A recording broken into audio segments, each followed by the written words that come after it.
Bonsoir à tous. Parce qu'entre 2018 et 2020, près de 2300 personnes sont mortes en RDC à cause de la maladie d'Ebola. Chaque début d'épidémie sur place est évidemment scruté par les autorités sanitaires. Cette nouvelle épidémie concerne la province de l'Ituri dans l'Est. Des dizaines de morts sont déjà recensées.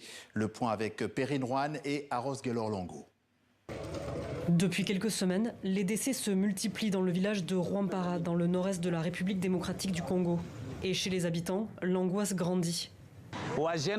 Quand il y a un décès, ce sont les jeunes qui creusent les tombes et transportent le corps à main nue, sans gants, sans masque. Et cela entraîne la propagation de cette maladie. Si un membre d'une famille est malade, il emporte avec lui toute la famille. C'est dans cet hôpital qu'ont été référencés la plupart des cas suspects d'Ebola de la région. Rien que ce vendredi, 13 personnes seraient décédées ici. Mais le porte-parole refuse de parler d'épidémie pour l'instant. Nous avons des fièvres, céphalées, vomissements et nous avons aussi des manifestations hémorragiques. Ce sont les signes qui sont normaux, mais ce n'est pas que ces signes-là qui doivent confirmer s'il y a l'épidémie. Pourtant, ce vendredi, dans un communiqué, le Centre africain de contrôle et de prévention des maladies annonce qu'une nouvelle épidémie d'Ebola est en cours dans l'est de la RDC. C'est la 17e dans le pays depuis que la maladie a été identifiée pour la première fois en 1976.